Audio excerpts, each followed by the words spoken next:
তাহলে আমরা পড়ছিলাম হচ্ছে লিঙ্গুইস্টিক্সের আমরা মরফোলজিটা গত ক্লাস পর্যন্ত পড়েছি। আজকে আমরা সিনট্যাক্সটা পড়ব, এটাই ভেবেছি। আর আমাদের এদিকে পড়া চলছে হচ্ছে টম জোন্স, আর এদিকে হচ্ছে অ্যাপোলজি ফর পোয়েট্রি। 10 সেপ্টেম্বর পর্যন্ত সময় দেওয়া আছে। Apology for poetry, brief, short, broad কোশ্চেনগুলো। ওকে, তো মরফোলজি নিয়ে কারো কোনো কথা আছে? মরফোলজি নিয়ে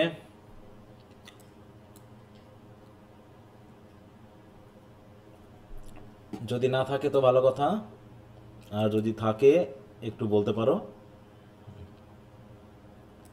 আর যদি না থাকে তো আমরা চ্যাপ্টার 7 সিনট্যাক্সটা পড়তে শুরু করে দিব, ঠিক আছে?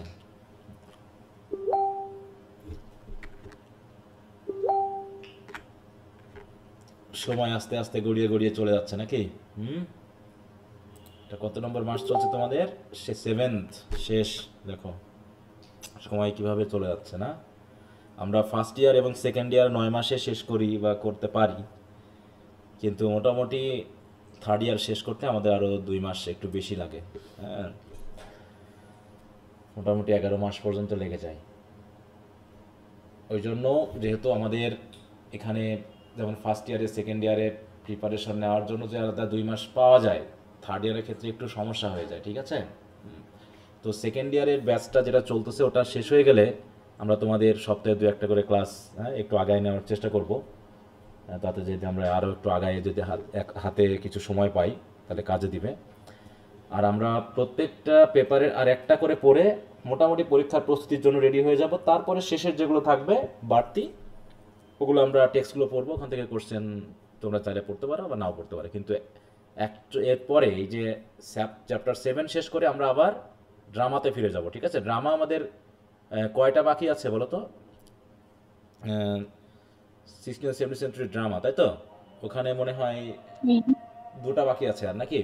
কিছু বাকি আছে স্যার। জি ভলপরি স্যার। এবং দ্য ডাচেস অফ মালফি, এর ভিতর 3টা পড়া হয়ে গেছে। আর একটা পড়লে মনে করো তোমাদের পরীক্ষার জন্য বিষয়গুলো হয়ে যাবে।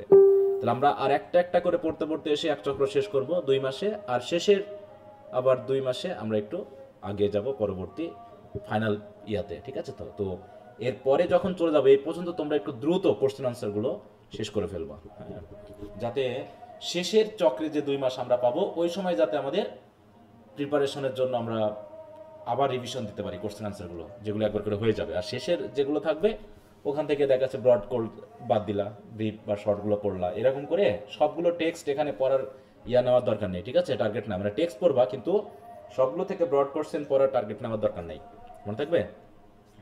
তাহলে দেখা যাচ্ছে পড়ার চাপটা কমবে এবং তোমরা একটা মানে যেটা পড়বা সেটার উপর প্রস্তুতিটা একটু ভালো হবে, টার্গেট নিয়ে পড়তে হবে। ওকে, তাহলে আমরা সিনট্যাক্স পড়ি, the sentence patterns of language. তাহলে মোটামুটি আমরা সাউন্ড পড়লাম, সাউন্ডের পর আমরা সেগুলোর দ্বারা ওয়ার্ডে মরফোলজিতে এসে ওয়ার্ড গঠনের ব্যাপারটা জানলাম। এখন আমরা ওয়ার্ড দিয়ে কিভাবে সেন্টেন্স গঠন করব সেটা নিয়ে জানবো। হুম, আচ্ছা, আমাকে 1 মিনিট একটু সময় দাও, আজান পড়তে ছোট শেষ হয়ে যাক।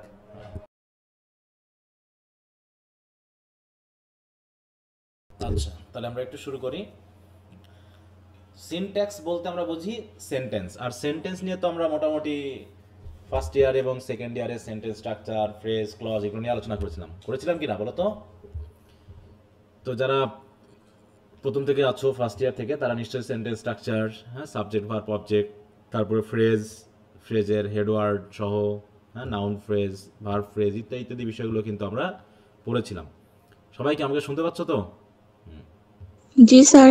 এখন জি স্যার। তাহলে knowing a language includes the ability to construct phrases and sentence out of মরফিমস or words. হ্যাঁ, তাহলে ওয়ার্ড এবং মরফিম ব্যবহার করে আমরা কিভাবে ফ্রেজ এবং সেন্টেন্স গঠন করব সেই অ্যাবিলিটিটা ল্যাঙ্গুয়েজের জন্য সবচেয়ে জরুরি। অতএব ল্যাঙ্গুয়েজ জানা মানে ফ্রেজ কীভাবে গঠন করতে হয় এবং সেন্টেন্স কীভাবে গঠন করতে হয় সেই দুটো এখন জানতে হবে। আমরা অলরেডি ফোনোলজি জেনেছি, মরফোলজি জেনেছি, ওগুলো নিয়ে আমি কথা বলছি না বাড়তি। মূল কথা হলো the part of grammar that represent speakers knowledge of sentences. হ্যাঁ, তাহলে সেন্টেন্স কীভাবে গঠন করতে হয় এর যে knowledge and their structure is called syntax. তাহলে গ্রামারের সেই পার্ট যে পার্টে সেন্টেন্স সম্পর্কে এবং সেন্টেন্স স্ট্রাকচার সম্পর্কে স্পিকারের যে নলেজকে রিপ্রেজেন্ট করা হয় তাকে বলা হচ্ছে সিনট্যাক্স। তো সিনট্যাক্সের সংজ্ঞা কি সেগুলো তো তোমরা এমনি বুঝতে পারবে এখন। তাহলে syntax as the study of how words are combined to form sentences, the rules that govern the formation of sentences. অতএব syntax is the underlying system of language primary concern with sentence structure. যে কোনো একটা সংজ্ঞা তোমরা পড়ে রাখবা যদি পরীক্ষাতে কখনো আসে, হোয়াট ইজ সিনট্যাক্স। একটা প্রামাণ্য সংজ্ঞা হিসাবে এগুলো তোমরা নিতে পারো দু একজনের সংজ্ঞায়, যেমন ফ্রমকিন, হ্যাঁ, রোডম্যান অর হাইমেন, অথবা রিচার্ড এট অল, এরকম নিয়ে কয়েকজন সংজ্ঞা দিয়েছে, দু একটা সংজ্ঞা মনে রাখলাম এবং সেই হিসাবে দেওয়ার চেষ্টা করলাম। সুতরাং আমরা এখন সিনট্যাকটিক প্রসেসে সরাসরি চলে যাব। সিনট্যাকটিক মানে সিনট্যাক্স থেকেই এসেছে সিনট্যাকটিক। সিনট্যাক্স হচ্ছে নাউন, সিনট্যাকটিক হচ্ছে তার অ্যাডজেক্টিভ ফর্ম। মানে সিনট্যাকটিক প্রসেস মানে হচ্ছে সেন্টেন্স স্ট্রাকচারের প্রক্রিয়া বোঝাচ্ছে। দেখো, syntactic process transforms or generates one structure into another structure. এক একটা স্ট্রাকচার দিয়ে আমরা কীভাবে আরেকটা স্ট্রাকচার তৈরি করব। আমরা এটাকে ফ্রেজ স্ট্রাকচার পড়েছি, সরি না, এটা আলাদা, এখানে এর ভিতরে আছে। ইট is the knowledge of the manners and means of connecting linguistic constituents. হ্যাঁ, যে এক একটা লিঙ্গুইস্টিক কনস্টিটিউয়েন্ট মানে হচ্ছে এক একটা ওয়ার্ড, এক একটা ওয়ার্ডকে কীভাবে আমরা কানেক্টেড করে একটা সেন্টেন্স গঠন করি।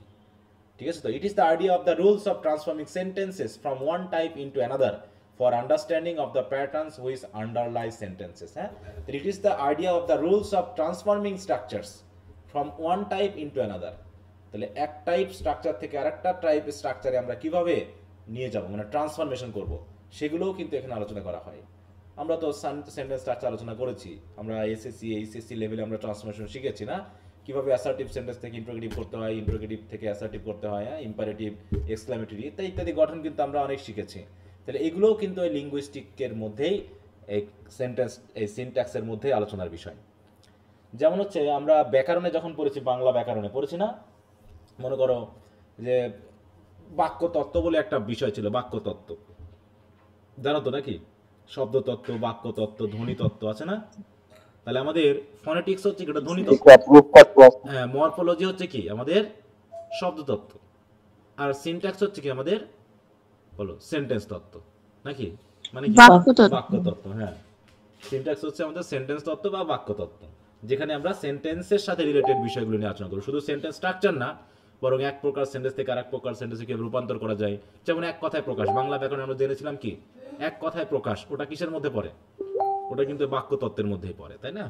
হ্যাঁ, ওইরকম ভাবে এখানেও এরকম বিষয়টা বলতেছে যে আমাদের এক ধরনের সেন্টেন্স স্ট্রাকচার থেকে আরেক ধরনের সেন্টেন্স স্ট্রাকচারে যখন আমরা ট্রান্সফর্ম করব, সেগুলো আমাদের এই সিনট্যাক্সের মধ্যে আলোচনার বিষয়।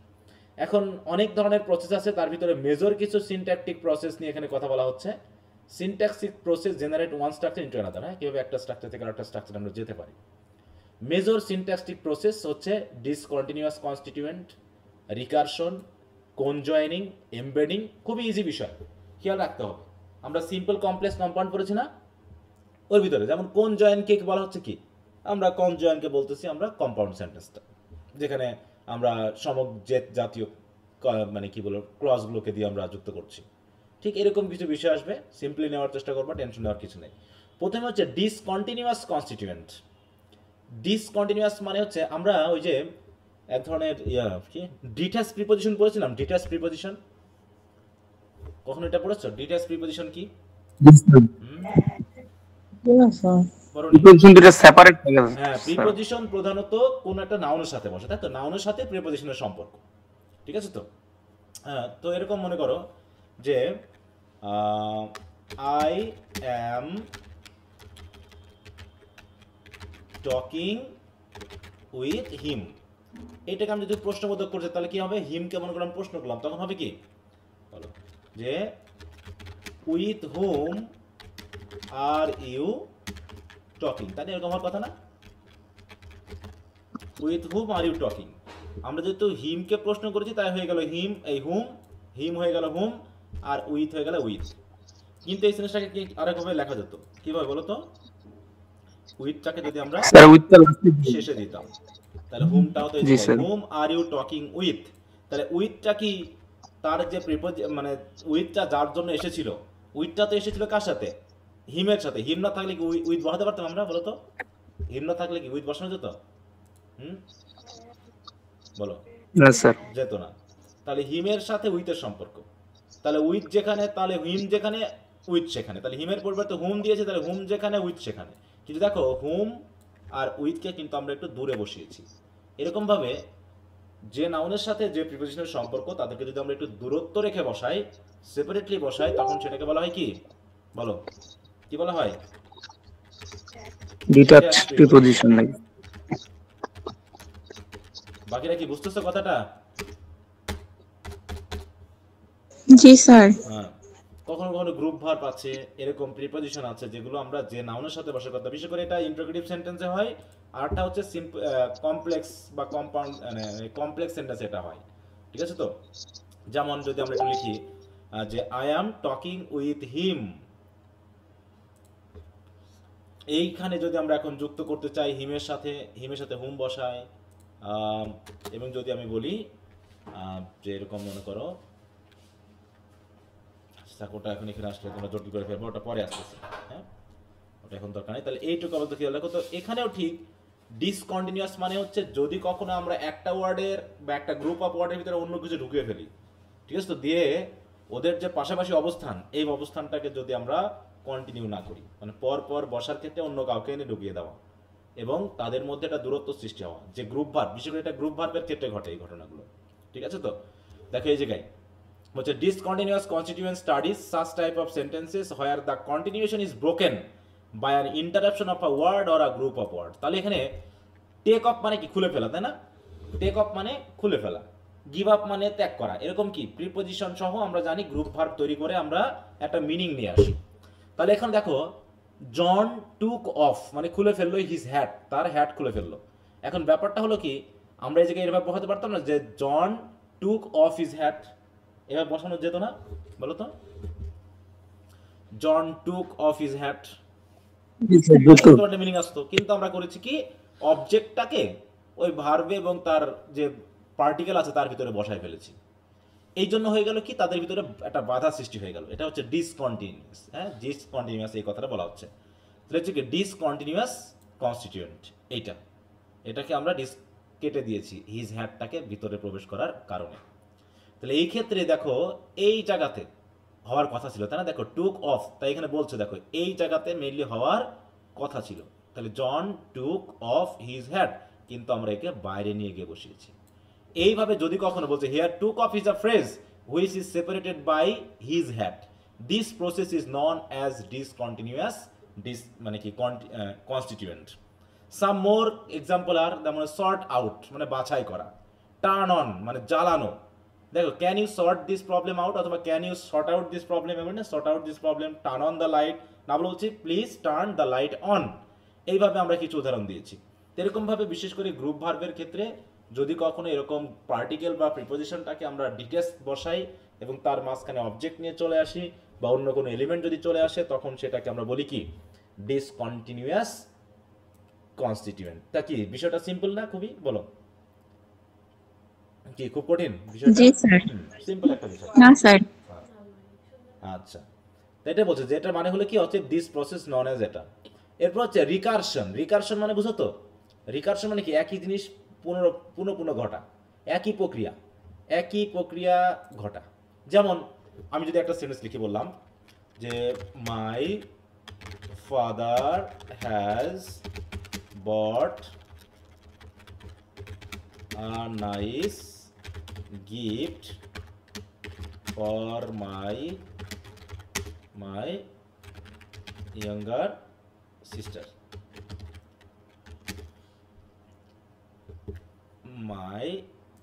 আমি এখানে একটু অ্যাডজেক্টিভ দিই, হ্যাঁ, মাই লাভলি ফাদার, হ্যাঁ, এরকম একটা দিলাম।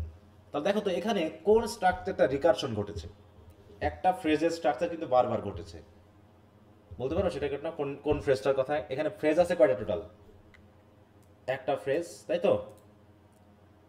এটা একটা ফ্রেজ, এটা একটা ফ্রেজ, তারপরে ফরটাকে একটু আলাদা রাখি যদি, এটা একটা ফ্রেজ। তাহলে এখানে কোন ফ্রেজটার ব্যবহার সবচেয়ে বেশি হয়েছে? Verb phrase, noun phrase? Noun phrase. এবং ঘটনাটা কি একই রকম না? কি আছে এখানে বলো তো? ডিটারমিনার, আমি একটু আগে বলে নিই, ডিটারমিনার, তারপরে কি প্লাস অ্যাডজেক্টিভ বা প্রিমোডিফায়ার প্লাস কি নাউন। এটা তো ঘটেছে নাকি সবার ক্ষেত্রেই? মাই হচ্ছে এখানে ডিটারমিনার, লাভলি হচ্ছে অ্যাডজেক্টিভ, ফাদার হচ্ছে নাউন। এ হচ্ছে ডিটারমিনার, নাইস হচ্ছে অ্যাডজেক্টিভ, গিফট হচ্ছে নাউন। মাই দেখো রিকারশন ঘটেছে, একই প্রক্রিয়া, একই বিষয় দিয়ে আমরা ফ্রেজগুলোকে ব্যবহার করছি। কোথায় ব্যবহার করছি তার উপর ভিত্তি করে হয়তো সেন্টেন্সের বিষয়গুলো আসছে। তো এখানে একটু ভিন্নতা আছে, জাস্ট আমি এটা একটু বুঝে দিলাম যেহেতু আমরা আগে পড়েছিলাম সেটা। তাহলে ল্যাঙ্গুয়েজ ইজ ক্রিয়েটিভ, আমরা নিজেরাই নতুন নতুন করে তৈরি করতে পারি। In different ways new sentences are produce, হ্যাঁ আমরা বিভিন্নভাবে নতুন নতুন সেন্টেন্স তৈরি করছি। Recursion is a syntactic process that helps produce different new sentences or expression. তাহলে এই রিকারশনের মাধ্যমে আমরা কি করতে পারি, নতুন নতুন সেন্টেন্স বা এক্সপ্রেশন আমরা গঠন করতে পারি। রুলস একটাই, কিন্তু আমরা ওখানে নাউন নাকি অ্যাডজেক্টিভ না কি বসায় আমরা হাজারো সেন্টেন্স তৈরি করে ফেলতেছি। এটা হচ্ছে রিকারশন, তাই তো?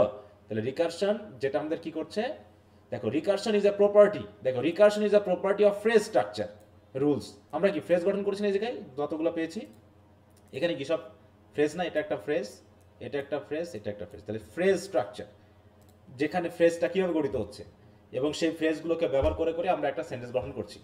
তবে দেখো the prime aspects of language is that a potentially infinite number of expression can be produced with finite set of rules। দেখো এখানে কি এই রুলসটা কি একটা না? এই রুলস একটাই, কিন্তু এই রুলসটুকু ব্যবহার করে আমরা কতগুলো ফ্রেজ গঠন করতে পারি বলো তো? এর কোনো সীমা আছে? বলো। না স্যার। না এর স্যার। কোনো সীমা নেই। শুধু যদি আমি এইটুকুকেই ব্যবহার করি, এইটুকুকেই ব্যবহার করি, যেখানে মাই বললাম, মায়ের পরে আমি কি লিখতে পারি, আবার হার লিখতে পারি এই জায়গায়, এই যে কি লিখতে পারি হার, তারপরে আর কি লিখতে পারি, এখানে লিখতে পারি হিজ। দেখো শুধু একটা করে ওয়ার্ড চেঞ্জ করবো, আমার ফ্রেজের ইয়েটা চেঞ্জ হচ্ছে। তারপরে আর কি কার কি লিখতে পারি আমরা, ইয়োর নাকি, তারপরে কি লিখতে পারি আর শুধু পজিটিভ চেঞ্জ করতে, তারপর হচ্ছে কি দেয়ার, এখানে আমি দিলাম কি দেয়ার।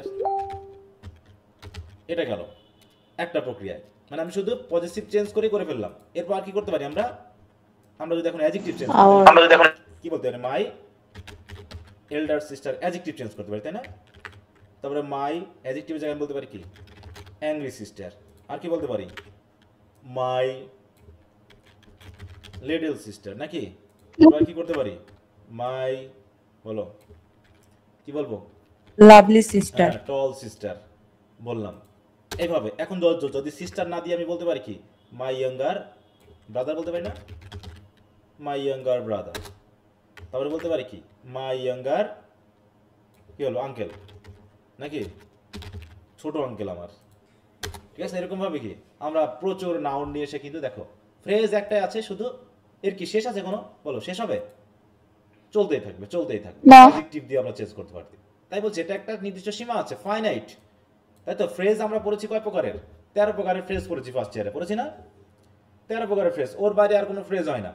13 প্রকারের ফ্রেজ পড়েছি, কিন্তু ওই 13 প্রকার ফ্রেজ দিয়ে কিন্তু আমরা দেখো বইয়ের পর বই লেখা হয়ে যাচ্ছে, হাজারো লাখে লাখে ফ্রেজ সেন্টেন্স স্ট্রাকচার গঠিত হয়ে যাচ্ছে। তাই এখানে সেটা বলেছে দেখো যে ল্যাঙ্গুয়েজের প্রধান বৈশিষ্ট্য হলো কি, যে potentially infinite number of expression, মানে কি অসীম নাম্বার অফ এক্সপ্রেশন আমরা প্রডিউস করতে পারবো with finite set of rules, হ্যাঁ সীমিত কিছু সেট অফ রুলস দিয়ে। Chomsky proposes various ways to build recursive mechanism into a grammar. তিনি রিকার্সিভ মানে কি যেটা আমরা ব্যবহার করতে পারবো বারবার, এই মেকানিজমটাকে তিনি বেশি গুরুত্ব দিয়েছেন।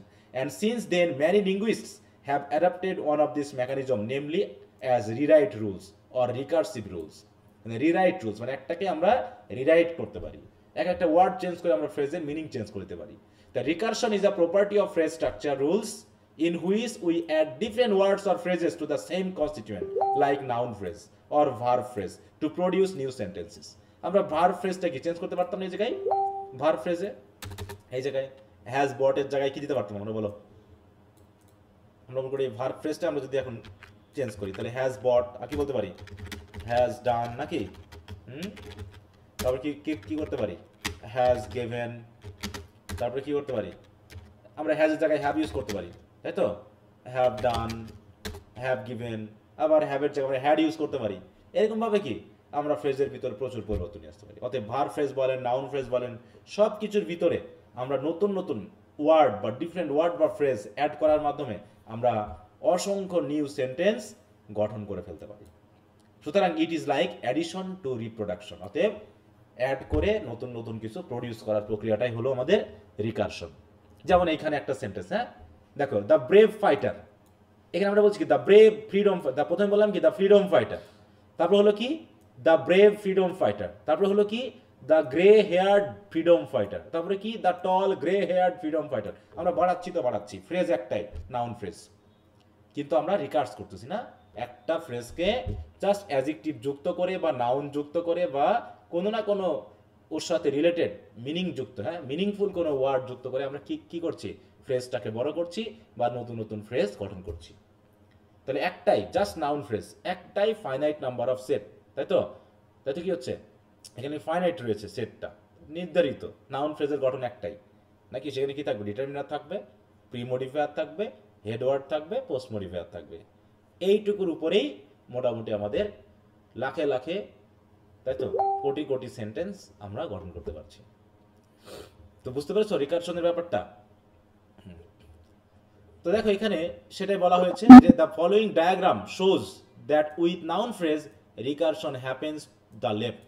Here S stands for sentence and NP for noun phrase. দেখো এনপি মানে কি, নাউন ফ্রেজ, Noun phrase. হ্যাঁ, তাহলে নাউন ফ্রেজ সেন্টেন্স, আবার নাউন ফ্রেজ যুক্ত করে সেটাকে আরো বড় করতে পারছি, আবার নাউন ফ্রেজ যুক্ত করে আবার বড় করতে পারছি, এইভাবে করে কি একটা নাউন ফ্রেজ যুক্ত করছি আর আমার সেন্টেন্স বড় হয়ে যাচ্ছে। জাস্ট এইভাবে রিকার্স করে আমরা করছি কি, তাই বলছে the above mention diagram shows that recursion can expand a sentence as 1 2 3 but these are new sentences. হ্যাঁ, যে আমরা নতুন নতুন ফ্রেজ গঠন করছি, কিন্তু সেন্টেন্সটা আমার যত যুক্ত করছি তত আমার সেন্টেন্সটা কি হচ্ছে, নতুন ভাবে তৈরি হয়ে যাচ্ছে। দেখো, এবং Das recursion can create infinite number of sentences. তো এভাবে আমরা অসংখ্য সেন্টেন্স গঠন করতে পারি কিনা বলো? শুধু একটা স্যার এই যে এক্সাম্পলটা দেওয়া আছে, হ্যাঁ বলো। ওই যে এক্সাম্পলটা দেওয়া আছে চিহ্ন দিয়া, এই এক্সাম্পলটা সব জায়গায় 8টা করে দেওয়া, মানে আমরা কি 8টা করে লিখতে হবে নাকি কয়েকটা দেখে লিখতে তুমি হবে? এখানে 8টা কেন, তুমি এখন 20টাও দিতে পারো, 100টাও দিতে পারো, এর কোনো শেষ হবে বলো? না স্যার, কয়েকটা জায়গায় একই রকম, মানে 8টা করে দেওয়া, এই জন্য জিজ্ঞাসা কারণ করছি কি এখানে 8টাই পেয়েছে দিতে হবে সবাই নাকি? এটাই কপি করেছে, এই জন্য আর অন্যটা দেয়নি, এখানে তো আর বলে দেয়নি এরকম। সেন্টেন্সের সীমা কি শেষ আছে যে আমি কত বড় সেন্টেন্স লিখবো, শেষ আছে এর কোনো? না স্যার। হ্যাঁ, তাহলে না স্যার। 8টা কেন, তোমার 10টা 20টা 100টা লাখ দিতে পারো, যে একটা সেন্টেন্স শুরু করে। আর স্যার আমরা তো নিজের মতো এক্সাম্পল দিতে পারি, সেই হিসাবে তো এটা অনেকটা বাড়তি হয়। হ্যাঁ, তুমি বুঝেছো কিনা সেটার বড় কথা, বুঝলে পারে তোমার এখানে কয়টা আছে সেটা মুখে, তুমি তো বুঝে গেছো যে একটা নাউন ফ্রেজ একটা সেন্টেন্স, তাই না? আবার একটা নতুন নাউন ফ্রেজ, এই নাউন ফ্রেজের সাথে যুক্ত করলাম, আর একটা সেন্টেন্স প্রডিউস হয়ে গেল, আবার এর সাথে একটা যুক্ত করলাম, আবার একটা সেন্টেন্স প্রডিউস হয়ে গেল, ঠিক আছে তো? আবার এর সাথে যুক্ত করলাম আর একটা প্রডিউস হয়ে, এইভাবে কি আবার নতুন করে যুক্ত করলাম, আবার একটা সেন্টেন্স প্রডিউস হয়ে গেল, এইভাবে কি নতুন নতুন করে তো প্রডিউস হতেই আছে। অতএব কোনো সিস্টেম, যেমন এইটা আমি একটা সেন্টেন্স যেটা লিখেছিলাম, এই সেন্টেন্সটা কি শেষ হয়েছে, এখন লিখতে পারতাম না আমি? দেখো, my lovely father has brought a nice gift from my younger sister from, কোথা থেকে, ফ্রম নিউ মার্কেট, নাকি ফ্রম নিউ মার্কেট উইথ কত টাকা বলো, উইথ 1000 টাকা। বুঝতে পেরেছো তো নাকি? হ্যাঁ, on the occasion of her birthday, on the occasion। দেখো এখানে আরো কয়টা নাউন ফ্রেজ যুক্ত করলাম আমি, নিউ মার্কেট এটা নাউন ফ্রেজ নাকি, 1000 টাকা এটা একটা নাউন ফ্রেজ, তারপরে দ্য অকেশন একটা নাউন ফ্রেজ, হার বার্থডে একটা নাউন ফ্রেজ, যুক্ত করলাম তো নাকি? জি স্যার। বড় হয়ে যাচ্ছে। আরো আমরা যুক্ত করতে পারতাম আগে, ঠিক বুঝে গেছে? যে বললাম কি যে আরে কি আমি প্রেজেন্ট পারফেক্ট বলছি না? হ্যাঁ, বলছে দিস মর্নিং, এটা একটা অ্যাডভার্ব হিসেবে আমি একটা নাউন ফ্রেজ যুক্ত করে দিলাম, this morning my lovely father, ঠিক আছে তো? যদি আমি এখানে মাইটাই করে দিলাম, আরো যুক্ত করতে পারি, আরো হতে পারে, তো সমস্যা না। হ্যাঁ, এখানে যদি আমরা মনে করি যে টু শো হিজ, কি বলবো, hearty love for his daughter. হ্যাঁ, হয়ে গেল না এটা? আর একটা আর টু যুক্ত হয়ে গেল না? এখানে আরো দুটো নাউন ফ্রেজ যুক্ত হয়েছে, হিজ হার্টি লাভ, কার জন্য, হিজ। এখন এখানে যদি আমি একটু লিটল ডটার, স্মল ডটার দিতে পারি না, অথবা প্রিয়, হ্যাঁ, ফেভারিট দিয়ে দিলাম, দেখো কত বড় সেন্টেন্স হয়ে গেল। শুধু আমি কি কি করছি, আমি শুধু তথ্যগুলোকে অ্যাড করছি, আমার সেন্টেন্স বড় হয়ে গেছে। এই সেন্টেন্সটা ভেঙে হয়তো আমরা আরো 10টা সেন্টেন্স বানাতে পারতাম বা 5টা বানাতে পারতাম, কিন্তু একটা সেন্টেন্সের ভিতরে আমি দিয়ে দিয়েছি। সবই এখানে নাউন ফ্রেজের ব্যবহার দেওয়া কতগুলো, আর সবগুলো যুক্ত করার জন্য কখনো প্রিপোজিশনাল এই যে ইনফিনিটিভ যুক্ত করেছি, কখনো প্রিপোজিশন যুক্ত করেছি, কখনো আমার ফাইনাইট ভার্ব এসেছে, এই ফাইনাইট ভার্বের জায়গায় এখানে ট্রানজিটিভ ভার্ব এসেছে, তার সাবজেক্ট, তার অবজেক্ট, হ্যাঁ, অ্যাডভার্ব, এইভাবে কিন্তু আমরা কি করছি, সীমা আছে। তাহলে আমি কতগুলো যুক্ত করছি এখানে বলো, কতগুলো? একটা, দুইটা, তারপর তিনটা, চারটা, পাঁচটা, ছয়টা, সাতটা, আটটা, নয়টা, 10টা যুক্ত করেছি। আমি কয়টা যুক্ত করেছি না নাউন ফ্রেজ বলো তো? 10টা। 10টা। হ্যাঁ, তো এইভাবে বিষয়গুলোকে আমরা কি করছি, নতুন নতুন সেন্টেন্স আমরা গঠন করতেই পারি।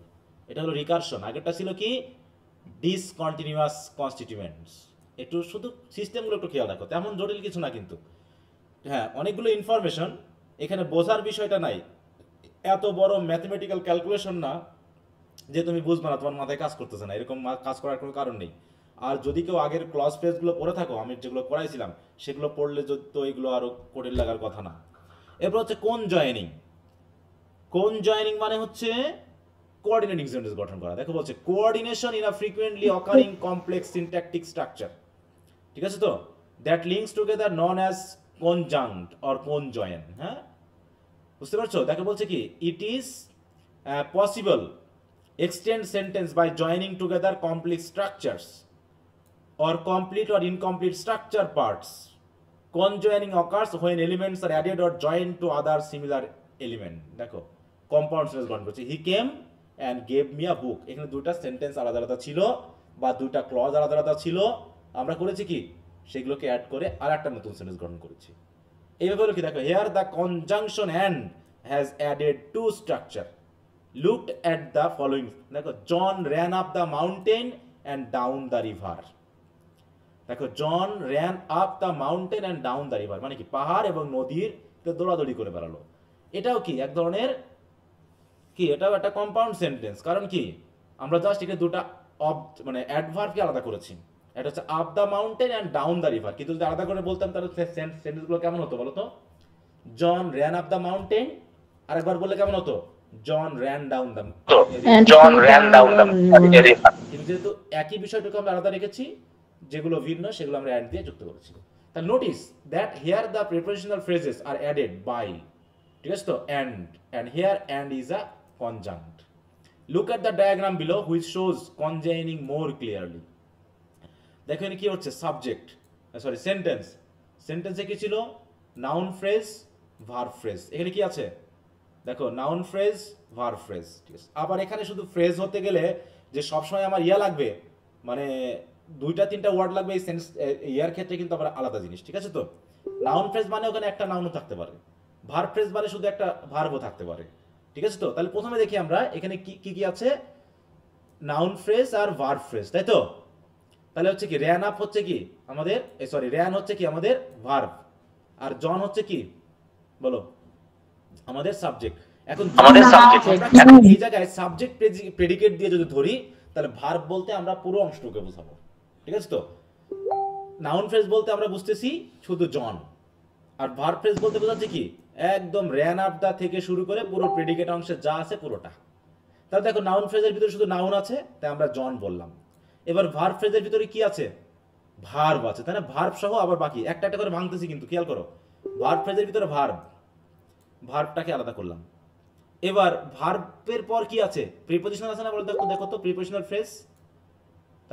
জি স্যার। তাহলে এখন আমি আবার, জি স্যার, তাহলে ভার্বকে তো আর ভাঙতে পারছি না, এবার প্রিপোজিশনাল ফ্রেজকে ভাঙলাম। প্রিপোজিশনাল ফ্রেজকে ভাঙতে গিয়ে কয়টা আছে টোটাল প্রিপোজিশনাল ফ্রেজ? দুটো না, এইজন্য করলাম কি দুইটা। প্রিপোজিশনাল ফ্রেজ 1, প্রিপোজিশনাল ফ্রেজ 2, আর মাঝখানে বসেছে কি একটা কনজাংশন। এবার প্রিপোজিশনাল ফ্রেজের ভিতরে কি আছে, একটা আছে প্রিপোজিশন, একটা হচ্ছে কি নাউন ফ্রেজ। এই যে দেখো পুরোটা হচ্ছে কি নাউন ফ্রেজ, আবার কনজাংশন এন্ড, আবার প্রিপোজিশনাল ফ্রেজ, তার ভিতরে নাউন হচ্ছে প্রিপোজিশন, আর এর সাথে আছে নাউন ফ্রেজ দ্য রিভার, এইটা। তাহলে আমরা যখন একটা সেন্টেন্সকে দেখতেছি, এখন একটু খেয়াল করো, আমি যদি এই সেন্টেন্সটা লিখি, এই সেন্টেন্সটাকে যদি আমি এখন ভাঙি, তাহলে এখানে কি কি আছে বলতো? প্রথমে আমি যদি ভাঙি তাহলে হবে কি, noun phrase and verb verb phrase. Noun ফ্রেজকে ভেঙে আমরা কি পাচ্ছি বলতো? নাউন ফ্রেজকে ভেঙে শুধু আমরা কি পাচ্ছি একটা প্রিপোজিশন আই প্রোনাউন আই নাকি প্রোনাউন আই পাচ্ছি কিন্তু যখন আমি ভার্ব ফ্রেজকে ভাঙছি তখন এখানে আমরা কি পাচ্ছি আবার বলো এম না দেখো ভার্ব ফ্রেজ আবার প্রিপোজিশনাল ফ্রেজ এই দুটো কিন্তু আরো পাচ্ছি কিন্তু আমরা খেয়াল করো কারণ am talking with him এই জি, পুরোটা স্যার। যখন আমি আগে দুটো করেছি নাউন ফ্রেজ মানে আই আর ভার্ব ফ্রেজ মানে কি am talking with him এই পুরোটা কিন্তু ঠিক আছে তো তাহলে ভার্ব ফ্রেজের মধ্যে আবার আমরা কি কি পাচ্ছি ভার্ব ফ্রেজ প্লাস হচ্ছে কি একটা প্রিপোজিশনাল ফ্রেজ এবার যখন আমরা আবার এই ভার্ব ফ্রেজকে ভাঙছি তখন কি কি পাচ্ছি ভার্ব ফ্রেজকে যখন ভাঙছি তখন আমরা পাচ্ছি কি একটা অক্সিলারি ভার্ব আরটা কি বলো অক্সিলারি ভার্ব আরটা হচ্ছে কি মেইন ভার্ব প্রিন্সিপাল ভার্ব ঠিক আছে তো মেইন ভার্ব বা প্রিন্সিপাল ভার্ব এরপর যখন আমরা আবার পিপি কে ভাঙছি তখন সেখানে কি পাচ্ছি আমরা বলো উইথ হ্যাঁ প্রিপোজিশন প্রিপোজিশন প্লাস হচ্ছে এনপি এই যে হিমটাকে আমরা বলছি এনপি এনপি কে ভেঙে আমরা এখানে কি পাচ্ছি প্রোনাউন তাহলে আমরা যদি একটু এইভাবে ডায়াগ্রামটা করতাম উপর থেকে নিচে তাহলে হয়তো বুঝতে সুবিধা হতো কিন্তু এখানে খেয়াল করো ওরকম ভাবে আমরা একটা একটা করে ভাঙতে ভাঙতে কিন্তু এই জায়গায় এসে দাঁড়িয়েছি তাহলে প্রোনাউনটাকে এখানে তখন আমরা প্রিপোজিশন কোনটা মানে নিচের সারিতে এসে নিচের জায়গাতে এসে যেন আমরা আবার এই সেন্টেন্সটাকেই আবার দিতে পারি ঠিক আছে তো আমরা উপর থেকে ভাঙতে ভাঙতে এসে নিচে প্রত্যেকটা সিঙ্গেল ওয়ার্ডকে আবার আমরা দেখাই দিব যদি শেষের দিকে দেখাতে চাই আমরা এই যে নাউন ফ্রেজ যেটা আছে এখানে আমরা আরো দেখাতে পারতাম আর্টিকেল আছে আর নাউন আছে এটা আমরা দেখাতে পারতাম এই জায়গায় কিন্তু এর দেখো আমরা পুরোটাই কি যে সেন্টেন্সটা আমরা ভাঙলাম সেই সেন্টেন্সটাকে আবার পুনরায় আমরা নিচে পেয়েছি কিনা এইভাবে কিন্তু দেখা যেতে হবে এটা একটু বাসায় প্র্যাকটিস করবে কারণ এটা একটা পরীক্ষা থাকেই ঠিক আছে সিনট্যাকটিক্যাল যে ব্যাপারটা এটা দেখানোর জন্য সুতরাং conjoining is very common aspects of compound sentence তাহলে কনজয়েনিং মানে কোন সেন্টেন্স বোঝাবে বলো কম্পাউন্ড সেন্টেন্স ঠিক আছে তো তারপর হচ্ছে ডিসকন্টিনিউয়াস কনস্টিটিউয়েন্ট মানে ওটা কোথায় আসবে গ্রুপ ভার্বের ক্ষেত্রে আসবে তাই না গ্রুপ ভার্বের ক্ষেত্রে রিকারশন মানে কি একই ফ্রেজ স্ট্রাকচার দিয়ে আমরা অসংখ্য তাহলে ওয়ার্ড চেঞ্জ করে বা ফ্রেজ চেঞ্জ করে আমরা অসংখ্য সেন্টেন্স তৈরি করব আর হচ্ছে কনজয়েনিং মানে হচ্ছে কি আমরা কম্পাউন্ড সেন্টেন্স গঠন করব এইভাবে বিষয়গুলো একটু খেয়াল আর মনিরুজ্জামানের বই এত মানে ইজিলি দেওয়া আছে যে কিছুই বোঝা যাচ্ছে না মানে কিছুই লেখা নাই এরকম একটা টাইপ ওখানে শুধু বর্ণনা করা আছে হ্যাঁ এই হচ্ছে ব্যাপার, ঠিক আছে এটা কি বুঝতে পেরেছো আপাতত বলো কনজয়েনিংটা জি স্যার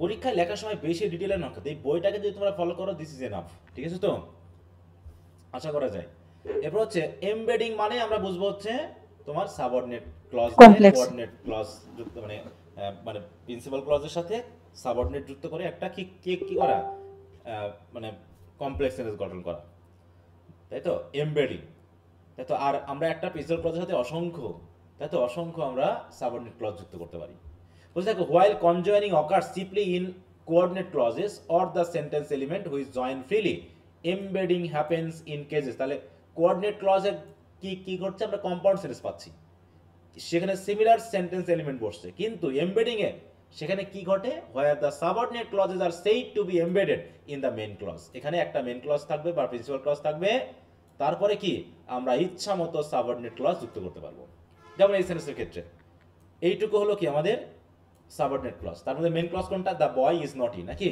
এটা হলো প্রিন্সিপাল ক্লজ এখন এর আগে পিছে আমরা বিভিন্ন ক্লজ যুক্ত করে এমবেড করতে পারি জিনিসটাকে বড় করতে পারি হ্যাঁ তাহলে embedding may occur in a very long sentence wherein many subordinate clauses may be embedded অসংখ্য সেন্টেন্স মানে সাবঅর্ডিনেট ক্লজ যুক্ত করে আমরা একটা বড় সেন্টেন্স কমপ্লেক্স সেন্টেন্স গঠন করতে পারি যেগুলো তোমরা অলরেডি সেকেন্ড ইয়ারে শিখেছিলা তাই সেটা হচ্ছে কি এমবেডিং তাহলে একটা মেইন ক্লজের সাথে বা প্রিন্সিপাল ক্লজের সাথে অসংখ্য সাবঅর্ডিনেট ক্লজ যুক্ত করার প্রক্রিয়াটাকে বলা হচ্ছে কি মানে প্রক্রিয়া সেটা হচ্ছে এমবেডিং যার মাধ্যমে আমরা কমপ্লেক্স সেন্টেন্স গঠন করব তাহলে এই যে জিনিসগুলো আমরা দেখলাম এখানে একবারে মেজর যে সিনট্যাকটিক প্রসেস এটা discontinuous constituent recursion conjoining and embedding, তাই তো? এগুলো আশা করি তোমরা বুঝেছো সবাই, বুঝছো তো?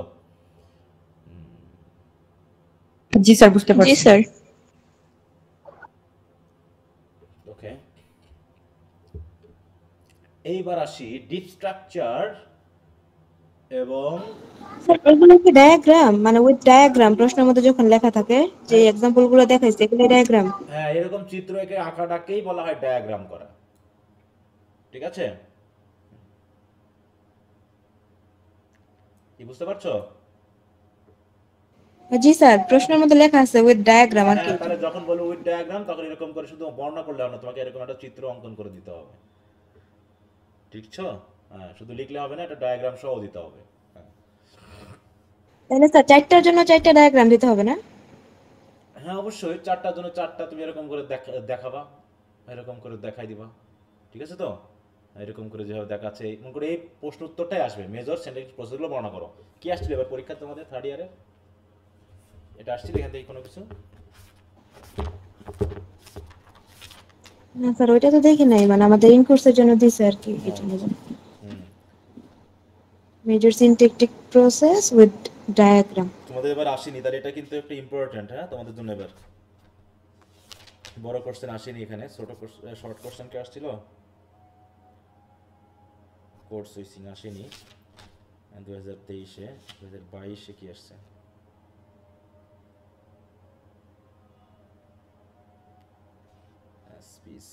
আইসি অ্যানালিসিস আছে, মনিটর মডেল। 22-এও আসেনি সিনট্যাক্স থেকে। ও এখানে একটা এসেছিল, শর্ট কোশ্চেন এসেছিল, ঠিক আছে? Draw the tree diagram according to phrase structure grammar of the following sentence. The baby found it's mother. এটাকে তোমাকে ওই যে সাবজেক্ট, নাউন ফ্রেজ, তারপরে আবার ভার্ব ফ্রেজ, এটা করে দেখাতে হবে ডায়াগ্রাম সহ। 2022-এ শর্টে আসছিল। এবার হচ্ছে তোমার 2000। এবার কি স্যার যে কোনো সেন্টেন্স দিয়ে দিয়ে দিতে পারে? হ্যাঁ, সেন্টেন্স দিবে, দিয়ে বলবে তোমাকে ওটা ইলাস্ট্রেট করতে হবে, ঠিক আছে তো? এই যে যেমন 2021-এ এসেছিল, what is syntax, illustrate the major syntactic process in English, ঠিক আছে তো? এটা ব্রড কোশ্চেন কিন্তু, মানে এটাই মেজর সিনট্যাকটিক প্রসেসগুলোকে ইংলিশে বর্ণনা করতে হবে, মানে ইংলিশের ল্যাঙ্গুয়েজ আছে সেটা বর্ণনা করতে হবে। 2021-এ এসেছিল, এই জন্য একটু কি গত দুইবার আসেনি, হ্যাঁ 22-এও আসেনি, 23-এও আসেনি। তাহলে তোমাদের জন্য এটা খুবই গুরুত্বপূর্ণ, যেহেতু ওয়ার্ড ফরমেশনের প্রসেসগুলো চলে এসেছে, তাহলে তোমাদের এটা একটু খেয়াল রাখবা ভালো করে, একদম এইটাই পড়ে ফেলবা মনে করো তোমরা, ঠিক আছে? স্যার এটাই দেওয়া প্রশ্নের মধ্যে, অ্যানসারটা এটাই। এটাই পড়ে ফেলবো। আচ্ছা, তো ঠিক আছে, এখন আমরা চলে আসি deep structure and surface structure বলতে কি বোঝো। খুবই সিম্পল হিসাব, একদম ভালো করে মনে রাখবা। আমরা সেন্টেন্স কত প্রকার পড়েছিলাম? ইংলিশ ল্যাঙ্গুয়েজের সেন্টেন্স কত প্রকার হয় বলো? অর্থ অনুসারে সেন্টেন্স কত প্রকার? 5 প্রকার স্যার, 5 প্রকার। 5 প্রকার, তাই তো? কিভাবে জি স্যার। একজন অ্যাসার্টিভ, হুম ইন্টারোগেটিভ, হুম ইম্পারেটিভ, এক্সক্লেমেটরি, অপটেটিভ। একটু মিউট রাখো, কারো মনে সাউন্ড হচ্ছে। কার সমস্যা হচ্ছে সাউন্ডের? আচ্ছা, তাহলে আমরা 5 প্রকার সেন্টেন্স পড়েছি।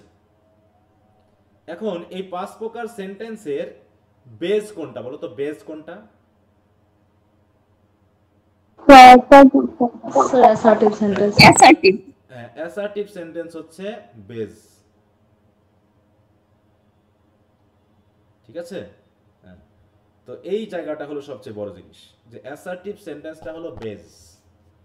তো এখন ডিপ স্ট্রাকচার এবং সারফেস স্ট্রাকচার বলতে এইটাই বোঝায় যে কোনটা বেজ হিসাবে ইউজ হচ্ছে। হ্যাঁ, দেখো, one of the most important concepts proposed by Chomsky is the concept of surface and deep structure. Chomsky use the term deep structure DS, surface structure SS. এগুলো খেয়াল রাখবে, এবার আসে যে what SS refers to. In his famous book, বইটার নাম হচ্ছে aspects of the theory of concept, এই syntax. The deep structure and surface structure, also D structure বা S structure বলা হয়, are sometimes used with distinct meaning. দেখো, deep structure বলতে আমরা বুঝি কি? Basic or a kernel sentence, বুঝতে পারছো? মূল সেন্টেন্স। আর sentence has a deep and surface structure. তাহলে ডিপ স্ট্রাকচারটা হলো বেস স্ট্রাকচারটা, while the surface structure is its transform স্ট্রাকচারটা। তুমি একটা সেন্টেন্সকে যখন ইন্ট্রোগেটিভ করবা তাহলে কি হলো, সেটা কি হবে বলো তো? ইন্ট্রোগেটিভ সেন্টেন্স করলে কেমন হয়, অ্যাক্টিভ থেকে প্যাসিভ করলে কেমন হয়? বেস স্ট্রাকচার আছে না, প্রত্যেকটা একটা বেস আছে না? এই যে আমি এই সেন্টেন্সটা করেছিলাম, মনে করো এই যে এই সেন্টেন্সটার ডিপ স্ট্রাকচার কোনটা বলো? আমি তো ইন্ট্রোগেটিভ করেছি এটাকে, তাই না? ইন্ট্রোগেটিভটা করেছি কার কাছ থেকে? এখান থেকে না? এখান থেকে না? হ্যাঁ, এই সেন্টেন্সটা না? হ্যাঁ, তাহলে এইটাকে আমরা বলবো কি? এটাকে বলবো আমরা ডিপ স্ট্রাকচার। আর পরিবর্তন করে যেটা ফেলেছি সেটাকে বলবো কি বলো? এটা হচ্ছে কি? আর এটা হচ্ছে এসএস। হ্যাঁ, কারো মাইক্রোফোন নাই, সে একটু মিউট রাখো তাহলে। যার মাইক্রোফোন নাই সে মিউট রাখবা, এই ইয়ারফোন নাই, হ্যাঁ, কারণ কথা আসতেছে। তাহলে ডিএস এবং এসএস। এখন এই জায়গায় যদি আমি লিখি যে আই ইট রাইস, তাহলে এটা কি ডিপ স্ট্রাকচার আর এসএস কোনটা? Deep structure. দেখো রাইস ইজ ইটেন, হ্যাঁ, তাহলে এটা কি কি হবে? রাইস ইজ ইটেন, এটা হচ্ছে সারফেস স্ট্রাকচার, এটা হচ্ছে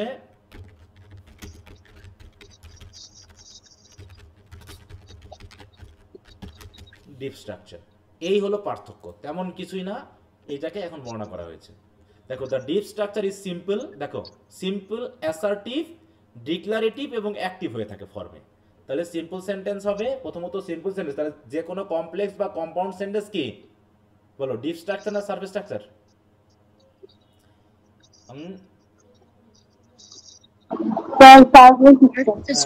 পরিবর্তন হয়ে গেছে, কি বলবো?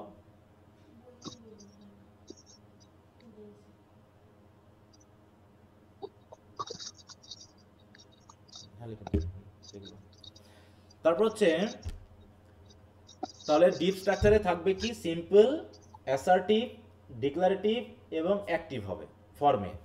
অন্যদিকে surface structure can be defined as the syntactic form we see in actual sentences.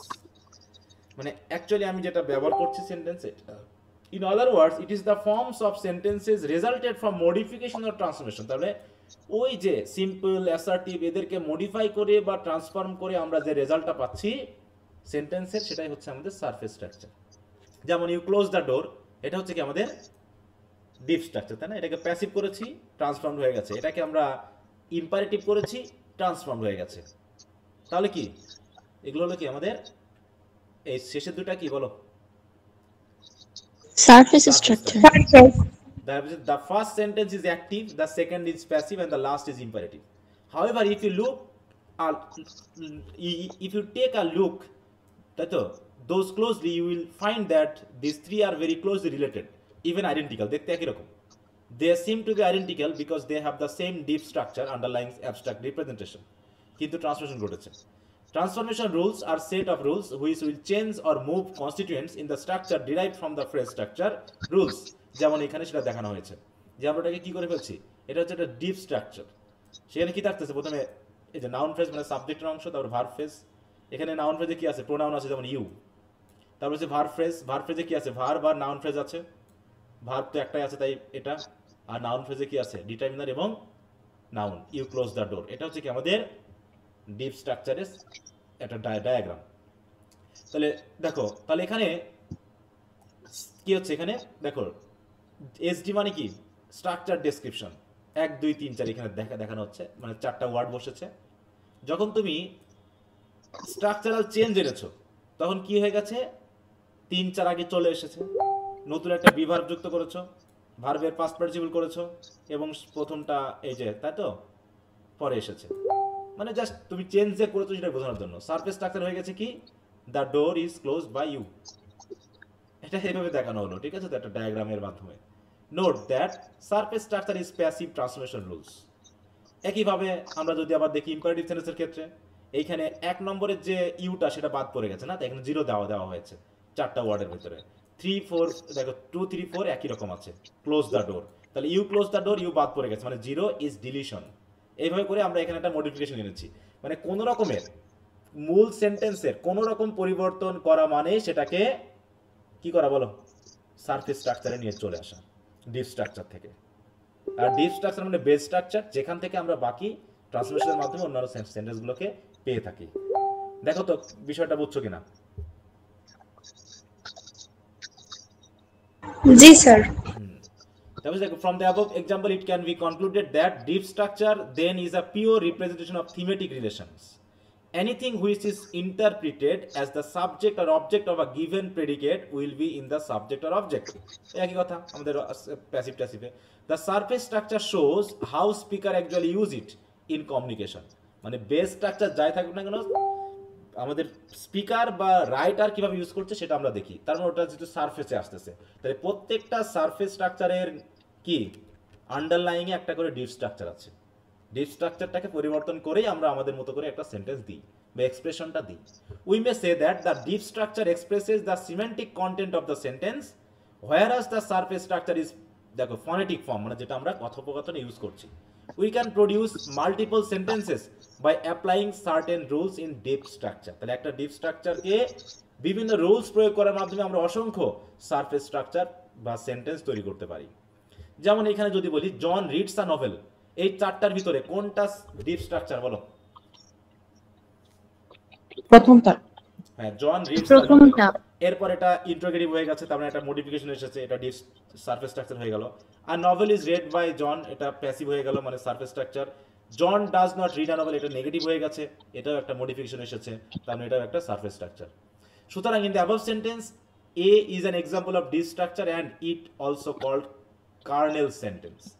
The sentence above 2, 3, 4 এর ভিতরে যেগুলো আছে are called transform sentences because they have been derived from the deep structure or kernel sentence one by applying certain transformation rules. তাহলে এখানে negative করা হয়েছে, এখানে passive করা হয়েছে, এখানে ইন্টিগ্রেটিভ করা হয়েছে।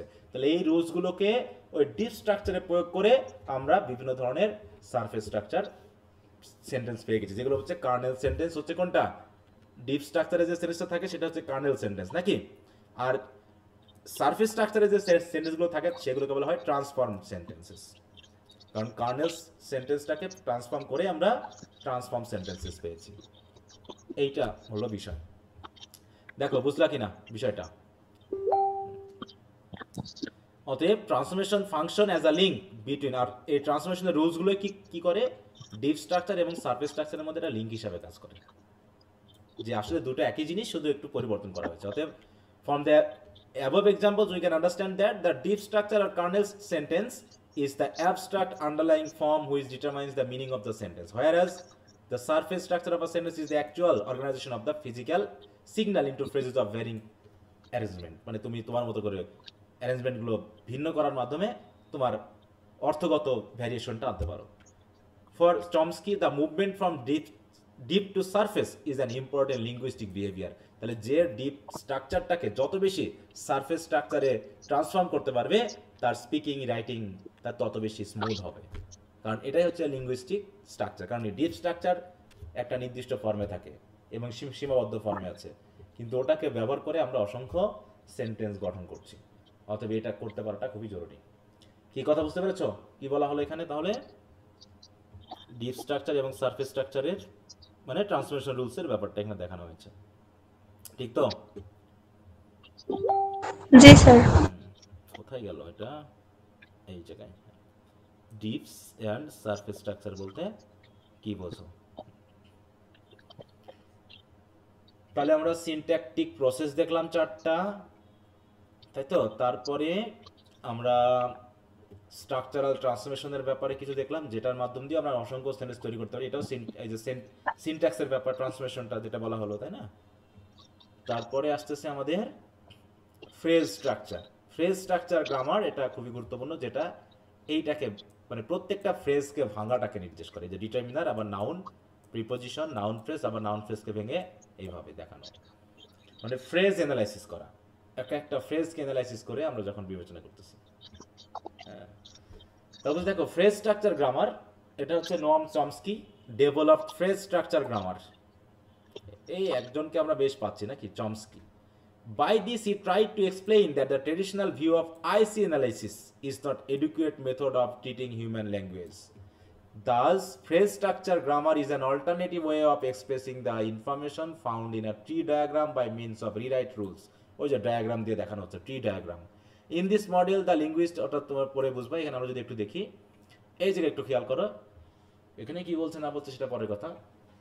দেখো, thus a representation of a simple sentence with a subject predicate structure could look like the following।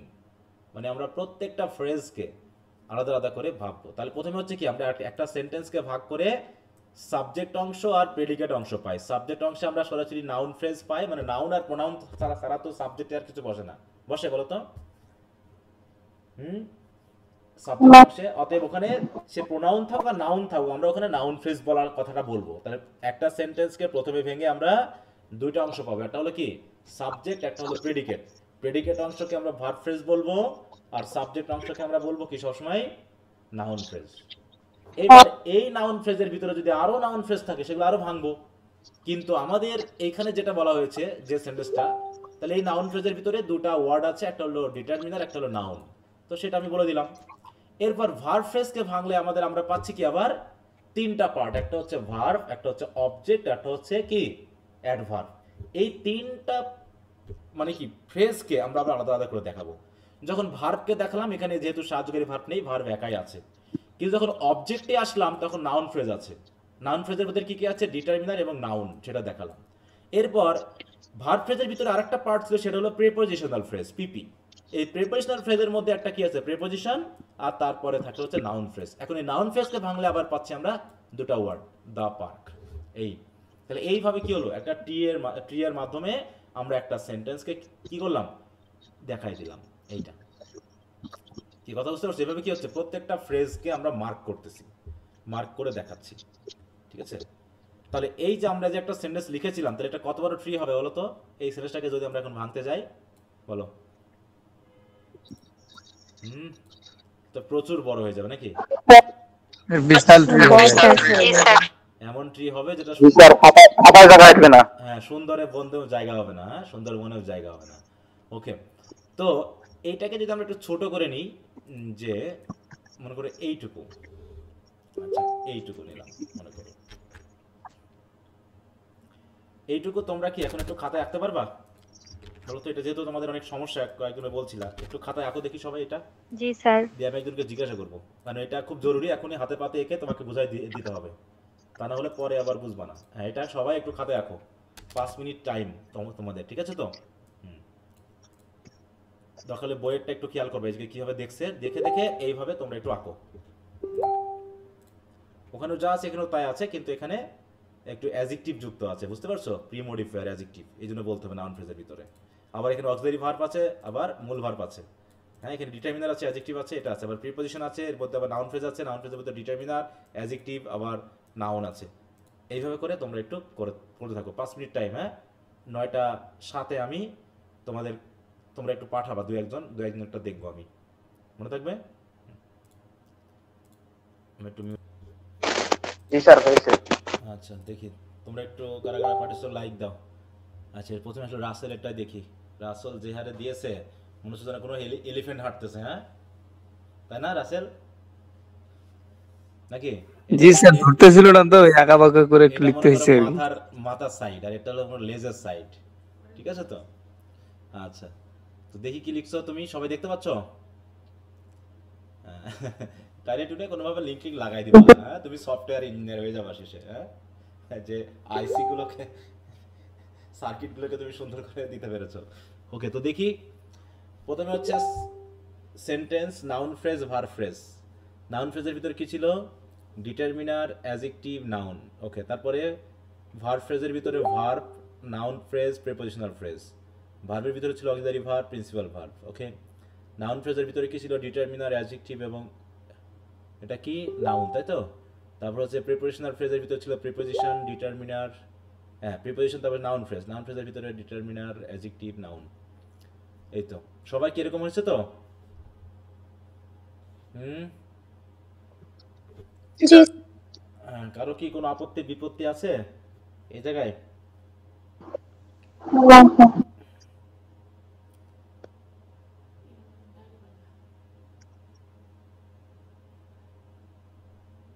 আচ্ছা, জয় বর্মন দেখি কি লিখেছে। পিপি, ওকে, ঠিক আছে।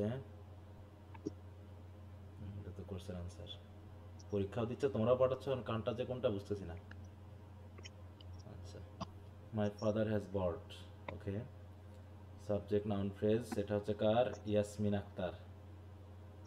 Verb noun noun phrase. আচ্ছা, তো ঠিক আছে, আশা করি সবাই বুঝতে পেরেছো যে কিভাবে তোমরা যে কোনো সেন্টেন্স, যেমন হচ্ছে তোমার 2023 সালে যে প্রশ্নটা এসেছিল শর্ট কোশ্চেনে, বুঝতে পেরেছো? 2023 সালে না 2022, এটা 2023 সালে মনে হয় এসেছিল, এই ডায়াগ্রামটা আসেনি। এখানে তোমার হচ্ছে ফনেটিক ট্রান্সক্রিপশন এসেছিল 2022-এ এসেছিল একটা, হ্যাঁ 2022-এ শর্ট কোশ্চেন এসেছিল যেটা, সেটা এরকম, একটু খেয়াল করো। The BABY found it's mother. কি খুবই সহজ না বলো তো বিষয়টা? বলো জি স্যার। কি কি আসবে এখানে? নাউন ফ্রেজ, তারপর ভার্ব ফ্রেজ, তাই তো? এটা হলো কি নাউন ফ্রেজ, এটা হলো ভার্ব ফ্রেজ। ভার্ব ফ্রেজ ফ্রেজের মধ্যে হবে কি ভার্ব, আবার একটা নাউন ফ্রেজ। নাউন ফ্রেজের মধ্যে হবে কি ডিটারমিনার আর নাউন, এটা হবে কি ডিটারমিনার আর নাউন, তাই তো? এইভাবে পরীক্ষাতে খুব একটা, আমি তো বড় দিয়েছি, পরীক্ষা অত বড় দেয় না, এরকম সিম্পল দেয়। এটুকু লিখতে বলে 4 মার্ক, ঠিক আছে? তো এখানে কিন্তু যেগুলো টেকনিক্যাল বিষয় পারফেক্ট হলেই কিন্তু তোমার মার্ক। আবার 2023-এও এসেছিল, এই সরি 2021-এ এসেছিল এটা, the dog followed it's master. দেখো কি সহজ, হ্যাঁ? দ্য ডগ এদিক সেদিক হইলে মনে হয় পুরোটা কেটে ফেলবে না? ফলোড, এদিক সেদিক হবে কেন? এখানে এদিক সেদিক হওয়ার কি আছে? আর কি নিয়ে আসতে পারো তুমি, বলো? দেখো এটা হচ্ছে 2022-এ আসা, এটা হচ্ছে 2021-এ আসা, একই রকম না, শুধু ওয়ার্ডটা আলাদা, তাই না? একই রকম না? দেখো জি বেবির জায়গায় ডগ, ফাউন্ডের জায়গায় ফলোড, ইটস ঠিক আছে, মাদারের জায়গায় মাস্টার, তাহলে আর কি আসতে পারে বলো? তো এই হচ্ছে এখানকার শর্ট কোশ্চেন, একদম 4-এ 4। এখানে আর মার্ক 3 দেওয়ার কোনো সুযোগ নেই, এখানে 4-এ 4, ঠিক আছে? ওকে, আরো বিভিন্ন জায়গায় এসেছে, ওগুলো সবগুলো কোশ্চেন আনসার দেয়নি হয়তো, জাস্ট এই করছে। তো এই হলো আমাদের মোটামুটি ফ্রেজ স্ট্রাকচার নিয়ে আলোচনা, ঠিক আছে? তো ফ্রেজ স্ট্রাকচারের বিষয়গুলো নিয়ে আলোচনা এখানে, সেটা এখন বর্ণনা করা হয়েছে XYZ দিয়ে। হ্যাঁ দেখো XYZ দিয়ে এটাকে জাস্ট বর্ণনা করে দেখাচ্ছে এভাবে, এই যে সাবজেক্ট নাউন নাউন ফ্রেজ, ওটাকে আবার এইভাবে দেখানো হচ্ছে। আবার দেখো সাবজেক্ট নাউন ফ্রেজ, ভার্ব ফ্রেজের ভিতর কি কি আছে? Verb phrase, noun phrase, prepositional phrase, prepositional ফ্রেজের ভিতর কি আছে? Prepositional phrase, noun phrase, noun ফ্রেজের ভিতরে আবার কি ডিটারমিনার নাউন, এভাবে করে একদম এভাবেও লিখে দিচ্ছে কেউ কেউ, হ্যাঁ। তবে ডায়াগ্রাম দিয়ে লিখে দিবা, তাহলে জিনিসটা সুবিধা হবে। এই দেখো এখানে সেটা আবার দেখিয়েছে, the man followed the girl. এই মানে বইয়ে, এই বইটাতে যেভাবে থাকে ওই ইয়ার সিস্টেমেই মেইনলি প্রধানত ইয়েগুলো দিয়ে দেয়। দেখো এখানে সেটা আবার লিখিত আকারে দিয়ে দিয়েছে। নাউন ফ্রেজের ভিতরে ডিটারমিনার নাউন আছে, ভার্বের ভিতর ফলোড আছে, ডিটারমিনার দি এবং আর্টিকেল, নাউন ফ্রেজের ভিতর নাউনের ভিতর ম্যান গার্ল আছে, এইভাবে দেখানো হচ্ছে। তো তোমরা এই জায়গাটা পুরোটা একটু পড়ে ফেলবা, লিমিটেশনটা আমরা আজকে পড়বো না, এইটুকু জায়গার ভিতরে থাকবে। এইখান যে বিষয়টা দেওয়া আছে সেই জায়গাটা দেখো, a girl followed the man, the girl followed a man, অথবা a girl followed a man, মানে কি এখানে দেখানো হচ্ছে যে জাস্ট এই স্ট্রাকচারের ভিতরে আমরা যে ওয়ার্ডগুলোকে ইউজ করেছি, ভার্বের জায়গায় ভার্ব ঠিক আছে, আমরা আর্টিকেল এবং যে নাউন এইগুলোকে চেঞ্জ করে কিন্তু আমরা একটা সেন্টেন্সকে ইয়া করতে পারি না। দেখো a girl followed the man, তারপরে দি এবং এ পরিবর্তন করে হলো কি the girl followed a man, আবার গার্লের জায়গায় ম্যান, ম্যানের জায়গায় গার্ল, আবার দেখা যাচ্ছে সব জায়গায় এ অথবা সব জায়গায় দি, ব্যবহার করে কি একটা স্ট্রাকচার দিয়ে কি আমরা অসংখ্য স্ট্রাকচার কিন্তু গঠন করে ফেলছি। দেখো বলছে this rules will not generate only one sentence, বরং এটা দিয়ে আমরা অসংখ্য সেন্টেন্স তৈরি করতে পারবো। The man followed a girl, since the the and a are shown as determiners and both man and girl as nouns, অতএব আমরা এখানে কি এর ইন্টারচেঞ্জ করতে পারি। The rules permit us to দেখো permute the determination determiner in each determiner position and the two nouns in each noun position, in fact to generate no less than 16 different sentences। এখানে বলছে কি total এই স্ট্রাকচারটুকু দিয়ে আমরা মোটামুটি 16টা sentence গঠন করতে পারবো। তার ভিতরে কয়েকটা উদাহরণ দিয়ে দিচ্ছি দেখো, including for instance a girl followed the man, the girl followed a man, a girl followed a man, অথবা a man followed a girl, a man followed the girl, এরকম করে কি the man followed the girl, the man followed a girl, এরকম করে কি আমরা মোটামুটি অসংখ্য সেন্টেন্স তৈরি করে ফেলতে পারবো। এভাবে হচ্ছে the phrase structure rules can generate longer sentences also. এছাড়াও যদি আমরা এখন প্রিপোজিশন যুক্ত করি, অবজেক্ট যুক্ত করি, মডিফায়ার যুক্ত করি, আমরা অসংখ্য সেন্টেন্স কিন্তু যুক্ত করে দিতে পারি। কি কথা বুঝতে পেরেছ কিভাবে বিষয়গুলো দেখানো হয়েছে? তাহলে তোমাদের কাজ হবে এই পর্যন্ত আপাতত পড়ে ফেলা, বাকি যেগুলো আছে সেগুলো নিয়ে তো আমরা আগামী দিন আলোচনা করবো। লিমিটেশন কি আছে এখানে, এখানে আসলে তেমন বেশি কিছু নাই, ওই একটা বিষয়টাকে বেশ অনেকভাবে বর্ণনা করা আছে। তারপরে তো মোটামুটি শেষ। দেখো আগামীকালকে একটুখানি আলোচনা আছে, সেই আলোচনাটা যদি একটু এক্সারসাইজ করতে হবে, ওটা দিয়ে আমরা মোটামুটি শেষ করবো। বা তোমরা এটা পড়ে নিতে পারো নিজেরাও, তেমন জটিল কিছু নাই, একটু দেখলেই বুঝতে পারবা। ঠিক আছে, এই আইসি যে অ্যানালাইসিসটা এটা একটু আমাদেরকে বুঝতে হবে, যদিও তেমন কঠিন কিছু না, তারপরে হয়তো বা হয়ে যাবে। হ্যাঁ, ওকে। তো এই হলো আমাদের সিনট্যাক্সের ব্যাপারটা। তোমরা একটু এই অংশটা একটু দেখে নিবা। হ্যাঁ, আচ্ছা আমি শেষ করে দিই, বরং এটা ধরে না রাখি, যদি ওদিকে না হলে আমরা 5 মিনিট দেরি হোক। ওকে, তাহলে আমরা একটু এই জায়গাটা দেখি। হ্যাঁ, এটা তোমরা একটু নিজেরা পড়ে ফেলবা, লিমিটেশনটা কি, কোথায় গিয়ে কি হচ্ছে সেই জায়গাটা। এটা তেমন কিছু না, একটু দেখলেই বুঝতে পারবে যে অনেক সময় দেখো এখানে অক্সিলারি ভার্ব, এটা তো আমরা পড়েছিলামই। বলছে মোরওভার, দেখো phrase structure grammar runs into difficulty in describing syntactic structure of question, negative, passive, relative, এইগুলো কিন্তু এই phrase structure দিয়ে বর্ণনা করা যায় না। এই জায়গায় হচ্ছে তার লিমিটেশন। এটা শুধুমাত্র আমরা কি ডিপ স্ট্রাকচারটাকে কিন্তু বারবার দেখতেছি, তাই না? ডিপ স্ট্রাকচার দিয়ে কিন্তু বারবার দেখতেছি। এই জন্য বলছে phrase structure are capable of accounting for the multiple relations that exist either between elements in the same sentence or between different sentences. যেমন the police diverted the traffic, the traffic was diverted by the police, the traffic was diverted by a country road.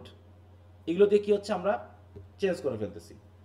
কিন্তু এইগুলো যখন বলছি কি এখানে দেখো phrase structure grammar does not have the precision, simplicity and elegance and power, insight and competence of explaining human language. কারণ এইটা যদি আমরা করতে পারি, এগুলো সিম্পল সেন্টেন্সে করতে পারি, ছোট ছোট সেন্টেন্সে করতে পারি, কিন্তু বড় সেন্টেন্সে কি এটা করা যাবে? পুরোটা আমরা করতে পারবো? বলো, বড় সেন্টেন্সে সম্ভব এইভাবে প্রত্যেকটা বিষয়কে বর্ণনা করা? তাহলে কত বড় খাতা লাগবে বলো? আমি যে একটা সেন্টেন্স দিয়েছিলাম ওটা কত বড় লাগবে? অনেক বড় লাগবে না বলো তো বর্ণনা করতে? শেষ পর্যন্ত দেখা যাচ্ছে আমরা পথই হারিয়ে ফেলবো, এরকম বলো। তো এই জন্য এখানে সেটাই বলছে যে অনেক সময় দেখে PS rules fails to show the relationship that connects 1 and 2। যাতে এর মধ্যে রিলেশনশিপটা কি, in sentence 2 by the police will be shown as a prepositional phrase consisting of a preposition আর ডিটারমিনার, একটা নাউন, সেটা ঠিক আছে। And in sentence 3 by a country road 2 will be shown as the prepositional বা the noun phrase. Thus it would ignore semantic consideration and case relationship. কিন্তু এদের case যে object বলে যে কথা আছে, তাই না, অবজেক্ট, সাবজেক্ট, এজেন্ট, এইগুলোর কথা কিন্তু আসছে না। শুধু আমরা, কারণ এই প্রিপোজিশনাল ফ্রেজ আর এই প্রিপোজিশনাল ফ্রেজ কিন্তু এক জিনিস না। বাই দ্য পুলিশ, এই প্রিপোজিশনাল ফ্রেজটা কিন্তু আসলে কি অ্যাডভার্বের কাজ করছে না। এটা কি প্যাসিভের ক্ষেত্রে এজেন্টকে আমরা বাই দিয়ে অবজেক্টে বসিয়েছি, কিন্তু সব প্রিপোজিশনাল ফ্রেজ কি এই কাজ করে বলো তো? অ্যাডজেক্টিভের কাজ করে, কেউ অ্যাডভার্বের কাজ করে। আমরা ওই জন্য বলতেছি কি আমরা ওই গ্রামাটিক্যাল ব্যাপারটা, সিমেন্টিক যে কনসিডারেশন, ওটাকে আমরা বাদ দিয়ে ফেলতেছি। এইভাবে পুরোটা বর্ণনা করা কঠিন হয়ে যায়। এরপর হচ্ছে আইসি অ্যানালাইসিস। আমরা বললাম কি ডিসকন্টিনিউয়াস কনস্টিটিউয়েন্ট, আর এটা পাচ্ছি কি ইমিডিয়েট কনস্টিটিউয়েন্ট। মানে এটা বর্ণনা করতে গেলে আমরা কি করতে পারছি, কোন জিনিসটা আসতেছে। হ্যাঁ, বলছে দেখো ইন লিঙ্গুইস্টিক বলতেছে আইসি analysis is a system of grammatical analysis that divides sentence into successive layers or constituents until in the final layer।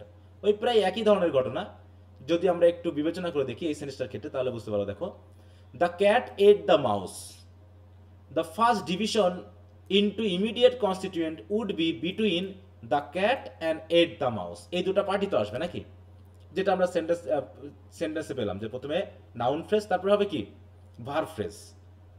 বলতে দেখো would be as on the basis of subject, noun phrase হচ্ছে subject আর predicate হচ্ছে কি verb phrase. Again, তারপর এটা গেল, তারপরে যেটা আসতেছে তাহলে ইমিডিয়েট ব্যাপারটা কি দাঁড়াচ্ছে দেখো, again the immediate constituents of the cat. এই ক্যাটের মধ্যে কার কার সম্পর্ক আছে, দি এবং ক্যাট, তাই না? আর the and cat as on the basis of the determiner and noun phrase. একইভাবে at the next level ate the mouse, এটাকে আমরা দুই ভাগে ভাগ করছি, একটা হচ্ছে এইট আর একটা হচ্ছে কি the mouse, on the basis of verb phrase and noun phrase. Finally the mouse is divided into the and mouse as on the basis of determiner and the noun phrase. এইভাবে কি হচ্ছে দেখো, remember it is easier two C the parts and sub parts of the sentence in the tree diagram. তা আমরা দেখো তো এই যে ব্যাপারটা আমরা এখানে যেটা করলাম, এটা কি ফ্রেজ স্ট্রাকচারে আমরা করি নাই? বলো তো, এটাই তো ফ্রেজ স্ট্রাকচারে করেছি কিনা? জি স্যার। এটা আমরা ফ্রেজ স্ট্রাকচারে করেছি। তো এখানে হচ্ছে কি, এখানে শুধু একটা পার্থক্য বললাম হচ্ছে যে আমরা সেখানে ফ্রেজের উপর গুরুত্ব দিয়েছিলাম, আর এখানে গুরুত্ব দিচ্ছি কি ইমিডিয়েট কনস্টিটিউয়েন্ট, মানে দি এর ইমিডিয়েট কোনটা? বলো, দি এর ইমিডিয়েট ওয়ার্ড কোনটা? বলো, দি এর পরে এই যে যখন আমরা তাহলে ক্যাট। একইভাবে এট দ্য মাউস, তাহলে এট এর সাথে ইমিডিয়েট পার্টটা কোনটা? দি মাউস। আবার দি এর সাথে ওটা হচ্ছে কি মাউস। এইভাবে জাস্ট ভেঙে ভেঙে আমরা ইমিডিয়েট কনস্টিটিউয়েন্টটাকে নিয়ে আমরা একটা ফ্রেজের ব্যাপারে দেখাচ্ছি। অতএব the tree is upside down with its root being the whole sentence. দেখো এটা একটা whole sentence. The cat at the mouse and it leaves being the individual word. অতএব লিভস মানে কি, দেখো এটা হলো কি আমার পুরো মূল সেন্টেন্সটা, আর এগুলো হলো আমাদের এক একটা কি লিভস। এটা হলো ট্রি এর গোড়া, মনে করো রুট। এটা হলো ট্রি এর গোড়াটাকে উল্টা করে দেওয়া হয়েছে, তাই তো? আর এটা হচ্ছে কি তার ডালপালা হয়ে এগুলো হচ্ছে পাতা। দেখো, it leaves being at the individual word cat at the mouse ইত্যাদি। The tree conveys the same information as is shown in the parenthesis but more clearly. The grouping and sub grouping reflect the hierarchical structure of the tree. অতএব এই ব্যাপারটাই, অতএব যদি আমরা দেখি, দেখো through IC analysis we can realise that a sentence is not a sequence of element but it is made up of layers of constituents. দেখ একটা লেয়ার, তাই না? এই জায়গাটা দেখো, এটা ছিল এই লেয়ারের ভিতরে, এটা ছিল এই লেয়ারের ভিতরে, তারপরে এটা এই লেয়ারে আর কেউ নাই, তারপরে এখানে চলে এসেছে। আমরা জানো এই সিরিয়ালটা ঠিক রাখি এবার আবার, হ্যাঁ আগেরটাই যেমন একটু এলোমেলো থাকলে সমস্যা ছিল না, কিন্তু এখানে লেয়ারটা ঠিক রাখতে হবে। যে এটা হচ্ছে কি, এটা হচ্ছে ফার্স্ট লেয়ার, এটা সেকেন্ড, এটা হচ্ছে থার্ড লেয়ারে কে কে পড়ে, ফোর্থ লেয়ারে এখানে এদের নাই, একদম লাস্টে আমরা এলিমেন্টগুলো পেয়ে যাচ্ছি। এইভাবে আমরা লেয়ারগুলোকে মেনলি বিল্ড আপ করতেছি। তাহলে দেখো এখানে তাহলে আইসি অ্যানালাইসিস তো কি এক ধরনের ওই লিঙ্গুইস্টিক প্রসেস বা সিস্টেম, গ্রামাটিক্যাল অ্যানালাইসিসের একটা বিষয়। এখানে মেনলি কি হচ্ছে, দেখি is constituent consist only of a word or a meaningful part of a word, মানে আমাকে আলাদা আলাদা করে কনস্টিটিউয়েন্টগুলো দেখাতে হচ্ছে বা ওয়ার্ডগুলোকে দেখাতে হচ্ছে। The term immediate constituent analysis was introduced by Bloomfield in 1939. Okay, again a constituent is any word or construction that enters into some larger constituents. It is a process of breaking sentences into the smallest unit, যেটা আমরা দেখাচ্ছি। মানে এখানে phrase structure বলো, তারপর হচ্ছে তোমার ওই যে তোমার কি বলবো ডিপ স্ট্রাকচার বা এগুলো থেকে আমরা যেদিকে দেখাই না কেন আমাদের ঘুরে ফিরে কিন্তু ওই কথাগুলোই বারবার আসতেছে। হ্যাঁ, এইটা দেখো এখানে যেটা আমরা পেয়েছিলাম ডিপ স্ট্রাকচার, তাই তো, যে পরিবর্তনগুলো আমরা এখানে পাচ্ছিলাম, কীভাবে আমরা ট্রি দিয়ে দেখাচ্ছি ট্রান্সলেশনটা, এটা এক একটা ট্রি এর ডায়াগ্রামের এক একটা উদ্দেশ্য। এখানে পরিবর্তনটা দেখানো হয়েছে, আর এখানে ফ্রেজ স্ট্রাকচারে গিয়ে আমরা ফ্রেজগুলোকে বর্ণনা করেছি। ঠিক আছে তো? দেখো এখানে লেয়ারগুলো ঠিক রাখবা সবাই, ঠিক আছে তো? এটা একটু আগে নিচে দিতে হতো। দেখো এইটা, তারপরে এখানে, তারপরে এই অংশটুকু, তারপরে এটা দেখো এটার কি লেয়ার কি ঠিক আছে? এইগুলো কি একদম নিচে আসবে না বরাবর আইসি অ্যানালাইসিসে? বলো তো ইন্ডিভিজুয়াল ওয়ার্ডগুলো। হ্যাঁ, তার মানে এদের ডালপালাটা অনেক বড় হয়ে যাবে। এই যে এন পুরো নেমে এসে ম্যান এই জায়গায় বসবে, ডিটারমিনার এটা নেমে এসে এই জায়গায় বসবে, তাহলে এই ডালগুলো একটু বড়, ভার্বের এটা এসে এখানে নামবে, এদেরটা আবার আরেকটা ডাল তৈরি হয়েছে, হ্যাঁ, দিয়ে এখান থেকে নেমে এসে এখানে এসেছে। সবগুলো আমরা এক সাইজে দেওয়ার চেষ্টা করব যখন সেটা আইসি অ্যানালাইসিসে আসবে। ঠিক আছে তো? মানে এক সোজা। এটা হচ্ছে কি রুট, আর এটা হচ্ছে তাদের লিভস, এইভাবে দেখানো হয়েছে, তাই না? তাহলে তোমরা বাড়িতে আবার পুরো চ্যাপ্টারটাকে প্রথম থেকে শেষ পর্যন্ত মনোযোগ দিয়ে পড়বা। কোনো কিছু বুঝতে অসুবিধা হলে আগামী ক্লাসে তো আমরা আলোচনা করবই। আর যদি কোনো সমস্যা না থাকে আমরা আগামী ক্লাস থেকেই আমাদের যে ড্রামা আছে, পরবর্তী ড্রামা কি ছিল ভল্পনি বলো তো? আমরা ভল্পনি নিয়ে আলোচনা করব, ঠিক আছে? ভলপুরিটা পড়ব। ওকে, তো বিশেষ কোনো কথা আছে তোমাদের আর?